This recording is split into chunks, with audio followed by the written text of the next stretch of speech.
ഇന്നത്തെ സിനിമ വാർത്തകളിലേക്ക് ഇവർക്കും സ്വാഗതം. രണ്ട് ലാലേട്ടൻ സിനിമകളെ കുറിച്ചുള്ള ഏറ്റവും പുതിയ റിപ്പോർട്ടുകളാണ് പ്രേക്ഷകരിലേക്ക് എത്തിക്കുന്നത്. ലാലേട്ടനെ നായകനാക്കി സത്യനന്ദിക്കാട് സംവിധാനം ചെയ്ത ഈ ഫെബ്രുവരി 10 ഷൂട്ടിംഗ് ആരംഭിക്കാനായിട്ട് ഒരുങ്ങുന്ന സിനിമയാണല്ലോ ഹൃദയപൂർവ്വം. സിനിമയുടെ കാസ്റ്റിനെ കുറിച്ചുള്ള അപ്ഡേറ്റിൽ കഴിഞ്ഞ ദിവസം വന്നൊരു റൂമറായിരുന്നു സിനിമയിൽ ബേസിൽ ജോസഫ് ഭാഗമാകുമെന്ന്. എന്നാൽ ഇപ്പോഴത്തെ ആ റൂമർ തെറ്റാണ് എന്നൊരു അപ്ഡേറ്റാണ് ഇന്നേ ദിവസം പുറത്തു വന്നിരിക്കുന്നത്. ബേസിൽ സിനിമയിൽ ഭാഗമാകുന്നു എന്നൊരു റൂമർ വന്നപ്പോൾ തന്നെ പലരെയും അത് അസ്വസ്ഥപ്പെടുത്തിയെന്ന് ചില കമന്റുകളിൽ നിന്ന് വായിച്ചെടുക്കാനായിട്ട് കഴിഞ്ഞിരുന്നു.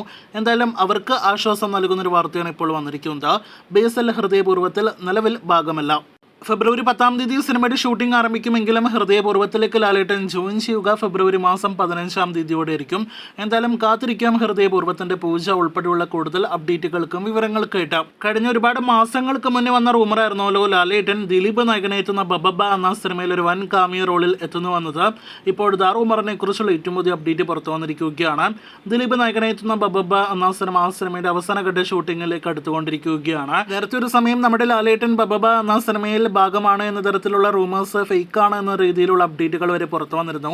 എന്നാൽ ഇപ്പോഴത്തെ ഏറ്റവും അവസാനം ഇന്ന് വന്നിരിക്കുന്ന റിപ്പോർട്ടുകൾ പ്രകാരം ലാലേട്ടൻ ബബബ എന്ന സിനിമയിൽ ഭാഗമാണ് എന്ന് ഉറപ്പാക്കപ്പെട്ടിരിക്കുകയാണ്. അടുത്ത മാസം അതായത് മാർച്ചിലായിരിക്കും ലാലേട്ടന്റെ സിനിമയിലെ ഭാഗങ്ങൾ ചിത്രീകരിക്കുക എന്നും ദിലീപ് ചിത്രത്തിൽ ലാലേട്ടന് 2 ആഴ്ച ചിത്രീകരണമുണ്ട്. ആ ഷൂട്ട് കഴിഞ്ഞാലും സിനിമ പാക്കപ്പായി കഴിഞ്ഞാലും ലാലേട്ടനെ ഇൻട്രൊഡ്യൂസ് ചെയ്തുകൊണ്ടുള്ള ഒരു പ്രൊമോ വീഡിയോ കൂടി സിനിമയുടെ അണിയറ പ്രവർത്തകർ ഷൂട്ട് ചെയ്യാനായിട്ട് പ്ലാൻ ചെയ്യുന്നു എന്നൊക്കെയാണ് പ്രധാനമായിട്ടും പുറത്തുവരുന്ന വിവരം. അപ്പോൾ ആകെ മൊത്തത്തിൽ നോക്കുകയാണെങ്കിൽ ലാലേട്ടനും സിനിമയിൽ പ്രധാനപ്പെട്ട കഥാപാത്രത്തെ അവതരിപ്പിക്കുന്നു എന്നാണ് നാം മനസ്സിലാക്കുന്നത്. ഗോകുല മൂവീസ് നിർമ്മിക്കുന്ന ബിഗ് ബഡ്ജറ്റ് സിനിമ ഈ വർഷം ജൂലൈ അതല്ലെങ്കിൽ ഓണം റിലീസാണ് പ്ലാൻ ചെയ്യുന്നത്. ഒരുപക്ഷെ ഗോകുല മൂവീസിന്റെ കായംകുളം കൊച്ചുണ്ണിയിൽ ഇതുപോലെ ലാലേട്ടന്റെ കഥാപാത്രം വേറെ ലെവലാകുകയാണെങ്കിൽ ഉറപ്പായിട്ടും സിനിമ മൊത്തം ലാലേട്ടൻ കൊണ്ടുപോകാനുള്ള സാധ്യതയുണ്ട്.